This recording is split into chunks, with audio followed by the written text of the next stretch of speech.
यदि आप भी चाहते हैं कि आपका मैथ में 70 में 70 नंबर आए तो हमारे चैनल पर नए हैं तो सब्सक्राइब भी कर दीजिएगा, क्योंकि मैं आपको गारंटी देता हूं कि आपका मैथ में मैं 70 में 70 नंबर दिला दूंगा। बस आपको मेरे हर एक वीडियो को देखना है और जो जो मैं सवाल सॉल्व करा रहा हूं उस सवाल को आपको बस सॉल्व करना है। तो आज की इस वीडियो में हम पढ़ेंगे क्लास 10th मैथ, जो हमारा तीसरा नंबर चैप्टर है, दो चर वाले रैखिक समीकरण युग्म, उसका प्रश्नावली नंबर 3.2 का आज की इस वीडियो में हम प्रश्न संख्या पहले को हल करेंगे।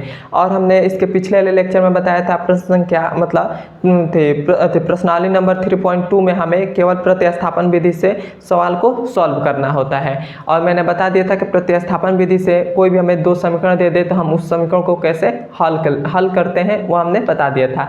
लेकिन आपने उस वीडियो को नहीं देखा है तो चलिए कोई बात नहीं, लेकिन इस वीडियो को आप देख लीजिए, क्योंकि मैं इस वीडियो में फिर से बता रहा हूँ प्रतिस्थापन विधि से सवाल को सॉल्व कैसे करते हैं। और मैंने प्रश्नावली नंबर 3.2 का आज की इस वीडियो में हमने प्रश्न संख्या पहला लिया है और प्रश्न संख्या पहले में हमें पांच सवाल दिए गए हैं, उन पांचों सवाल को हल करेंगे।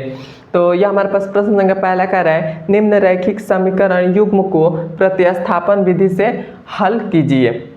यह हमें दे दिया गया है। ये हमारे पास पहला नंबर समीकरण है और ये दूसरा नंबर, मतलब ये पहला नंबर सवाल दिया गया है और ये दूसरा नंबर सवाल दिया गया है। तो हम इसे प्रतिस्थापन विधि से, हमें इस क्वेश्चन में कह रहा है कि प्रतिस्थापन विधि से हल कीजिए। तो हम इस जो हमारे पास दो समीकरण दिए गए हैं इसे हम प्रतिस्थापन विधि से सॉल्व कैसे करेंगे। तो सबसे पहले हम मान लेंगे कि ये जो हमारे पास पहला नंबर समीकरण दिया गया ना, ये समीकरण नंबर 1 है और ये जो हमारे पास दूसरा दिया गया है ये समीकरण नंबर 2 है।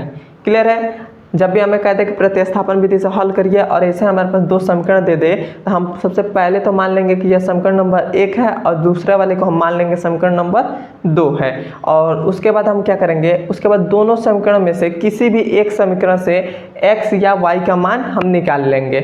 क्या करेंगे, दोनों समीकरण में से किसी में से भी x या y का मान निकाल लेंगे। तो हम पहले वाले समीकरण से x का मान निकाल रहे हैं, हमने पहले वाले समीकरण से x का मान निकालना है। तो यहाँ पे लिखिएगा समीकरण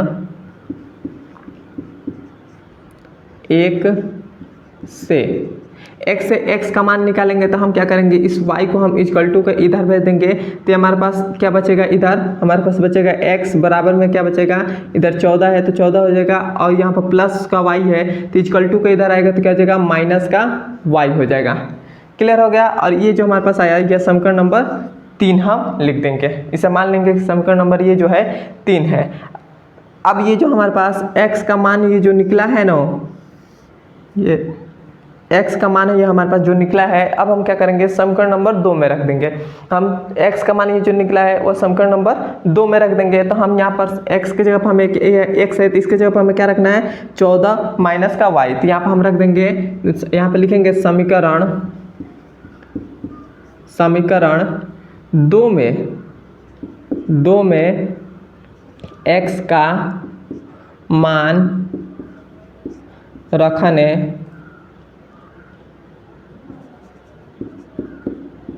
पर, समीकरण 2 में x का मान रख देंगे। तो हमारे पास समीकरण नंबर 2 क्या है, वह है x minus y equal to में 4। तो हम यहाँ पर x का मान हमारे पास क्या है, तो इस x की जगह पर हमें इस x का मान रखना है। तो हमारे पास क्या हो जाएगा, x की जगह पर हमें क्या रखना है, 14 माइनस का y, तो 14 माइनस का y हो गया। और यहाँ पर इक्वल टू में 4 है तो ये हो गया 4। अब हम इस 14 को इधर भेज देंगे तो हमारे पास क्या हो जाएगा, इधर बच रहा है माइनस का y इक्वल टू में 4 और माइनस का ये हो जाएगा 14। ये हमारे पास 14 इधर प्लस में है तो इक्वल टू किधर आएगा तो क्या जगह माइनस का 14 हो जाएगा। क्लियर है यहाँ तक। अब देखिए, अब हम ये हमारे पास माइनस का y है तो माइनस का y और 14 में से 4 को घटाएंगे तो हमारे पास 10 बचेगा। और देखते हैं कि कौन बड़ा वाला संख्या के आगे किस चीज़ का, दोनों में से देखेंगे बड़ी वाली संख्या कौन है, तो ये 14 है, उसके आगे किस चीज़ का साइन है, माइनस का साइन है, तो हम माइनस का साइन लगा देंगे। माइनस से माइनस कट गया तो हमारे पास क्या बच गया, y बराबर हमारे पास आ गया 10 आ गया। y का मान हमारे पास सब निकल गया। अब हम इस y का मान क्या करेंगे, समीकरण नंबर 3 में रख देंगे, मतलब इन तीनों समीकरण में से किसी भी समीकरण नंबर में रख देंगे तो हमारे पास वहाँ से x का मान निकल जाएगा। तो हम क्या करेंगे, हम यहाँ पर देखिए, यहाँ पर हम समीकरण नंबर 3 में रखते हैं।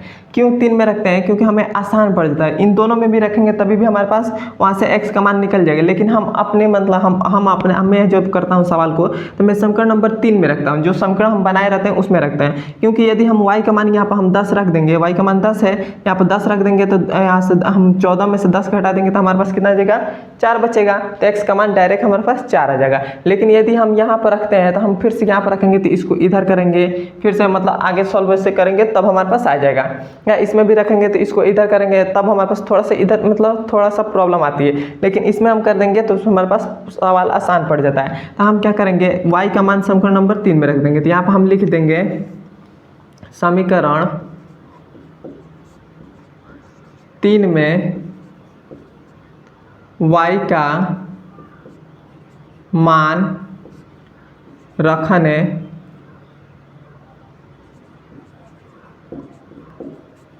पर समीकरण नंबर 3 में y का मान रख देंगे। तो समीकरण नंबर 3 हमारे पास क्या है, वह है x इक्वल टू में 14 माइनस का y, और y का मान क्या है 10 है, तो यहाँ पर हम 10 रख देंगे। तो ये हो गया 10। तो ये हमारे पास x बराबर क्या आ जाएगा, 14 में से 10 घटाएंगे तो हमारे पास आ जाएगा 4। और ये जो हमारे पास x और y का मान निकल गया, यही हमारा आंसर हो जाएगा।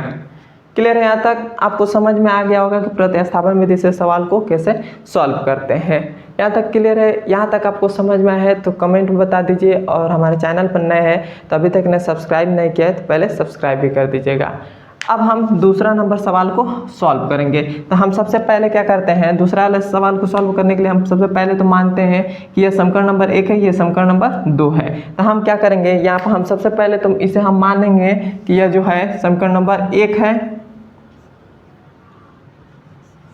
समीकरण नंबर 1 है। और ये जो हमारे पास है इसे हम समीकरण नंबर 2 नहीं मानेंगे, क्योंकि इससे हम इस मतलब थोड़ा सा ये जो हमारे पास बटा में है तो इससे हम बटा में की संख्या को हटाएंगे। तो हम क्या करेंगे, इन दोनों का एलसीएम ले लेंगे। तो हम यहाँ पर कर दे रहे हैं, यहाँ पर हम दूसरे के सवाल को सॉल्व कर रहे हैं, थोड़ा सा जगह नहीं है तो यहाँ पर हमारे पास इन दोनों का हम एलसीएम ले लेंगे। क्योंकि हमें इस पर में बटा में है तो थोड़ा सा कठिन पड़ेगा, तो ये हम इसको क्या करेंगे, इन दोनों का एलसीएम ले लेंगे। तो एलसीएम हम ले लेंगे तो हमारे पास हो जाएगा 6 एलसीएम आ जाएगा, 3 दूना 6 एलसीएम आ जाएगा। अब हमारे पास 3 से 6 कटेगा, 2 बार में कटेगा तो 2s में गुणा करेगा तो ये हो जाएगा 2s हो जाएगा, प्लस है तो ये हो जाएगा प्लस, 2 से 3 बार में 6 कट जाएगा तो 3 जाकर इसमें गुणा करेगा टी में तो ये हो जाएगा 3t इक्वल टू में क्या आ जाएगा 6 है तो 6 हो जाएगा। अब हम इस 6 से इधर हमारे पास भाग में है तो इधर आएगा तो क्या हो जाएगा गुणा में हो जाएगा। तो इधर क्या बचेगा 2s प्लस में 3t इक्वल टू में क्या हो जाएगा, ये हमारे पास 6 भाग में है तो इधर आएगा तो गुणा में हो जाएगा। तो 6 का 6 में गुणा करेंगे तो कितना हो जाएगा 36 हो जाएगा, 36 हो जाएगा। अब ये जो हमारे पास आया इसे मान लेंगे समीकरण नंबर 2। क्लियर है? यहाँ तक इसे हम मान लेंगे समीकरण नंबर 2 और इसे मान लेंगे समीकरण नंबर 1। तब हम क्या करेंगे, अब हम हमारे पास दोनों समीकरण मिल गए। अब हम दोनों समीकरण में से किसी भी समीकरण से मतलब इसमें s और t दे दिए गए, उसमें हमें x y दे दिया था लेकिन इसमें हमें s और t दे दिए गए। तो हम इन दोनों समीकरण में से किसी भी एक समीकरण से s या t का मान निकाल लेंगे। तो हम पहले वाले समीकरण से s का मान निकाल लें। तो पहले वाले समीकरण से हम s का मान निकालेंगे तब देखिए क्या आ जा रहा है। तो यहाँ पर लिखेंगे समीकरण 1 से, समीकरण 1 से तो s का मान हम निकालेंगे तो यह हो जाएगा s इक्वल टू में क्या हो जाएगा 3 प्लस का t हो जाएगा, t हो जाएगा। इसे मान लेंगे समीकरण नंबर 3। हमने क्या इसे किया, ये जो हमारे पास माइनस का t था इक्वल टू के इधर आया तो प्लस का t हो जाएगा। क्लियर है यहाँ तक?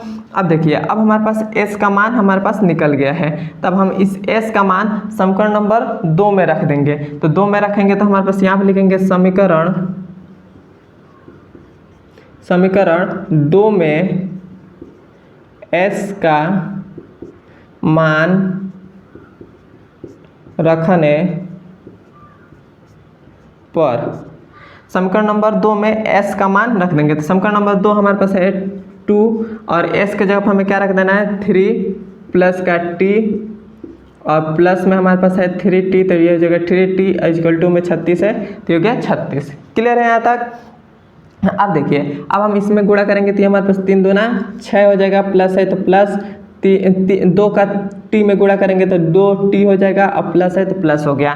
यहाँ पर 3 है तो ये हो जाएगा 3 इक्वल टू में 36 है तो ये हो जाएगा 36 हो जाएगा, और 2t और प्लस का 3t तो कितना हो जाएगा 5t हो जाएगा। इक्वल टू में इधर हमारे पास 36 है तो 36 हो गया।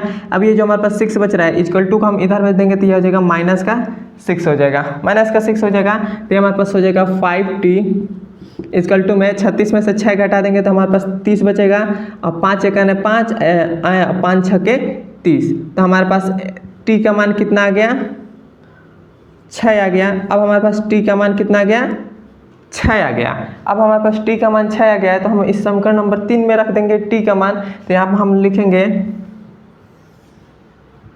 समीकरण 3 में t का मान रखने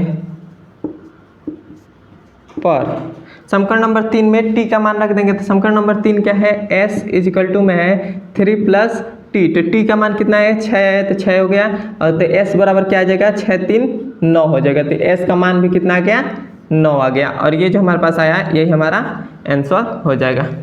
क्लियर है यहाँ तक? बस इसमें कुछ भी नहीं करना है, हमें बस इसमें x और y का मान मतलब यदि हमें जो चर के रूप में दे दे, मतलब इसमें हमारे पास चर दो दिया गया है वह t और s में दिया गया है, इसमें हमारे पास दिया था x और y चर में दिया था, तो उससे कोई मतलब नहीं, सेम उसी प्रकार सवाल को सॉल्व करेंगे। यहाँ तक आपको समझ में आया है तो कमेंट बताइए, और हमारे चैनल पर नए हैं तो सब्सक्राइब भी कर दीजिएगा और अपने दोस्तों के पास शेयर भी कर दीजिएगा।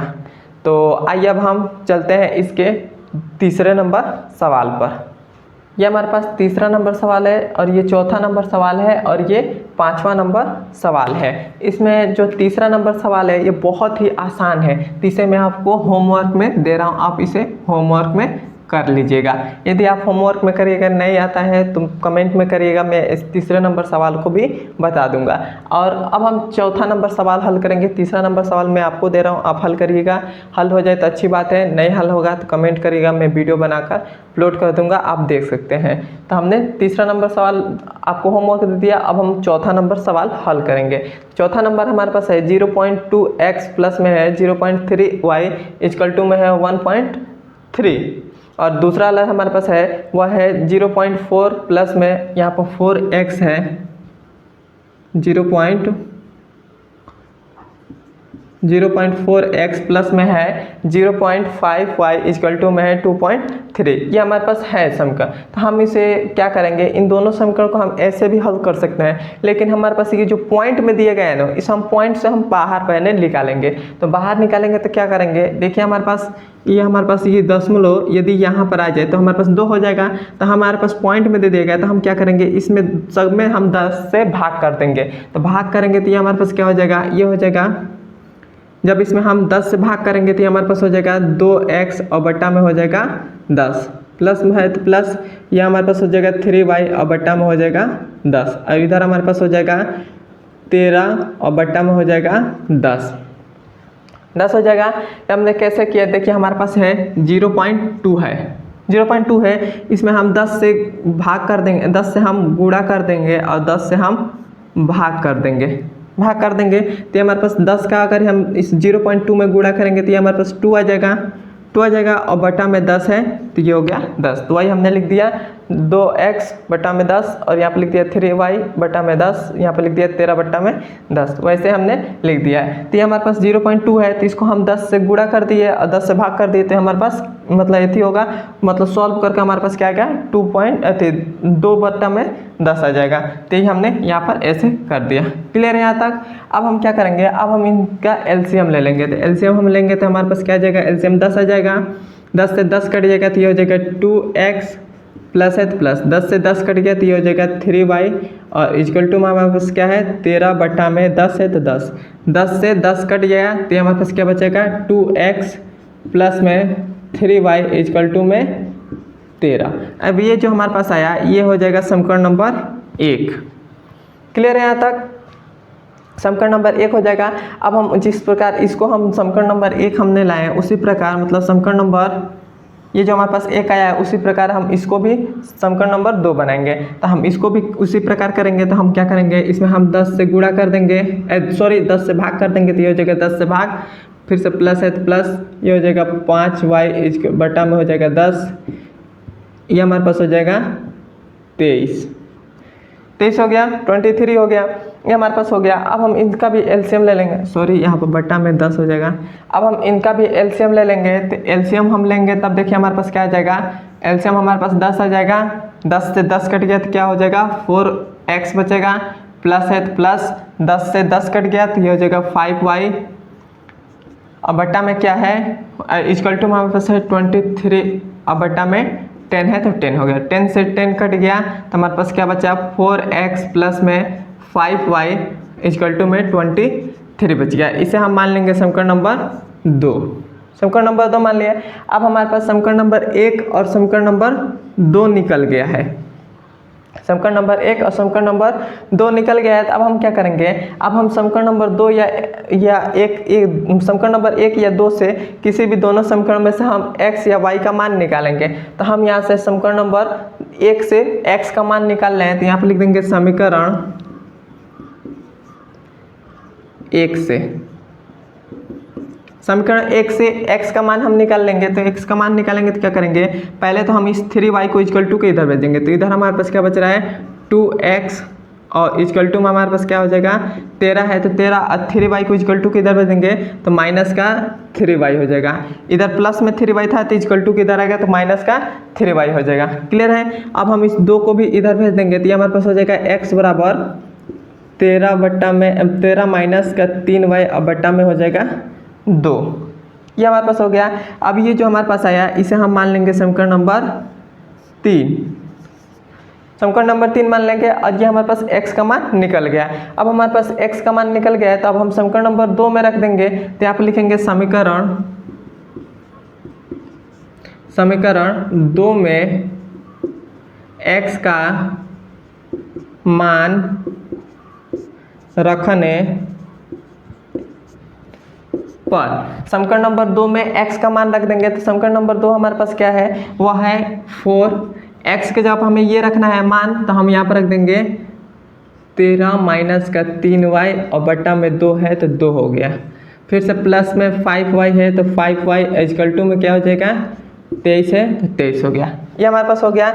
अब देखिए 2 1 ने 2 और 2 2 ना 4 हो गया। अब हम फिर से यहाँ पर हम कर रहे हैं सवाल को, तो हम 2 का 13 में गुणा करेंगे तो कितना हो जाएगा 26 हो जाएगा। फिर से 2 का 3 में गुणा करेंगे तो हमारे पास 6y हो जाएगा और माइनस है तो माइनस लग दिया। अब हमारे पास प्लस है प्लस हो गया, अब 5y है तो 5y हो जाएगा, अब इक्वल टू में 23 है तो हो गया 23। क्लियर है यहाँ तक। अब देखिए माइनस का 6y और प्लस का 5y, तो ये हमारे पास कितना हो जाएगा माइनस का y बचेगा, मतलब 6 में से 5 घटा देंगे तो 1 बचेगा। तो यहाँ पर 6y है, यहाँ पर 5y है, तो 6y में से 5y घटा देंगे तो 1 ही y ना बचेगा, तो यहाँ पर 1y हो गया। और ये हो जाएगा इक्वल टू में इधर हमारे पास 23 है तो 23 हो गया, और इधर हमारे पास इधर 23 है, सॉरी यहाँ पर 23 नहीं रहेगा, 13 दूना 26 हमने 13 दूना 26, क्योंकि 13 दूना 26 से हमने 23 लिख दिया था, सॉरी उसके लिए। तो अब हम इस 26 को इक्वल टू के इधर भेजेंगे तो इधर हमारे पास प्लस में है तो इधर आएगा तो क्या जगह माइनस में 26 हो जाएगा। तो ये हमारे पास माइनस का y बराबर क्या आ जाएगा 26 में से 23 को घटा देंगे तो 3 बचेगा। अब दोनों में से देखेंगे कौन सी बड़ी संख्या है, तो 26 बड़ी संख्या है। 26 के आगे किस चीज़ का साइन है, माइनस का है, तो माइनस का साइन लगा देंगे, माइनस से माइनस कट गया तो y बराबर हमारे पास क्या आ गया 3 आ गया, y बराबर 3 आ गया। अब हमारे पास y का मान निकल गया, तो इस y का मान समीकरण नंबर 3 में रख देंगे। तो यहाँ पर लिखेंगे समीकरण 3 में y का मान रखने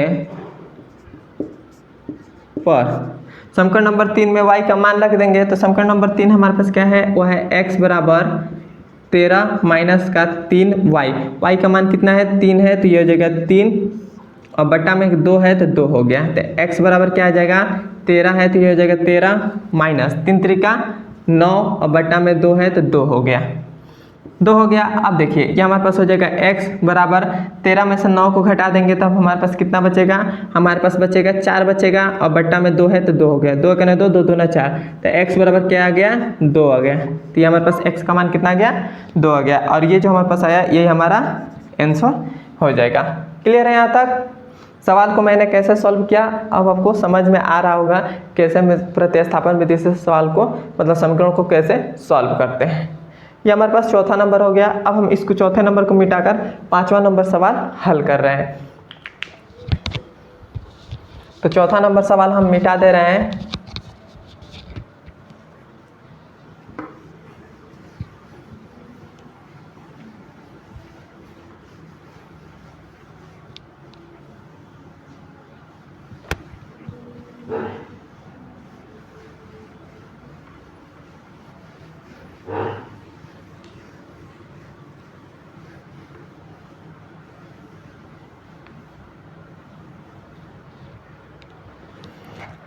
ये हमारे पास पांचवा नंबर सवाल है तो इसको भी हम सॉल्व करेंगे। तो ये हमारे पास क्या दिया गया है, तो इसे हम सबसे पहले तो मान लेंगे समीकरण नंबर 1 और समीकरण नंबर 2।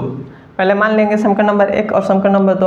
अब हम इन दोनों समीकरण में से किसी भी समीकरण से x या y का मान निकाल लेंगे। तो हम समीकरण नंबर 2 से x का मान निकाल रहे हैं तो यहाँ पर हम लिख देंगे समीकरण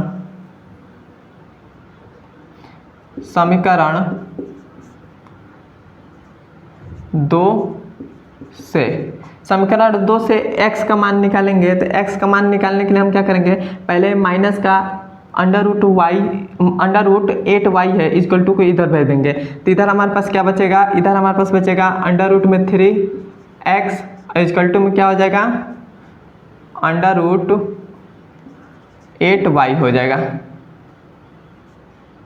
इस प्रकार हो जाएगा। देखिए हमने कैसे किया, ये हमारे पास माइनस का √8 था और y था तो हमने इसको इक्वल टू का इधर भेज दिया। तो इधर माइनस में था तो इधर आएगा तो क्या हो जाएगा प्लस में हो जाएगा। तो ये हमारे पास ये हो गया। अब हम इस 3 को भी इक्वल टू के इधर भेज देंगे। तो हमारे पास इधर गुणा में है, √3 गुणा में है तो इधर आएगा तो क्या हो जाएगा भाग में हो जाएगा। तो x बराबर क्या आ जाएगा √8y और बट्टा में हो जाएगा √3 हो जाएगा। तो x का मान ये हमारे पास निकल गया। इसे मान लेंगे समीकरण नंबर 3 मान लेंगे। अब हम क्या करेंगे, x का मान निकल गया तो इस x का मान समीकरण नंबर 1 में रख देंगे। तो यहाँ पे लिखेंगे समीकरण 1 में x का मान रखने पर समीकरण नंबर 1 में x का मान रखेंगे। तो समीकरण नंबर 1 हमारे पास क्या है, वो हमारे पास है √2x के जगह हमें क्या रखना है √8y और बटा में √3 और यह हमारे पास हो गया प्लस है तो ये हो जाएगा प्लस और √3 है तो ये हो जाएगा √3y इक्वल टू में क्या है 0 है तो 0 हो गया। क्लियर है यहाँ तक? अब देखिए अब हम इसके आगे सॉल्व करेंगे। तो यहाँ पर हमारे पास √2 है और यहाँ पर √8 है तो इन दोनों का गुणा करेंगे तो हमारे पास कितना हो जाएगा √16 हो जाएगा क्योंकि 8 दूना 16 अंडर है तो अंडर लग गया और y है तो y हो गया। अब बट्टा में क्या है अंडर में 3 है तो 3 हो गया, प्लस है तो प्लस हो गया, √3y है तो 3y इक्वल टू में 0 है तो 0 हो गया।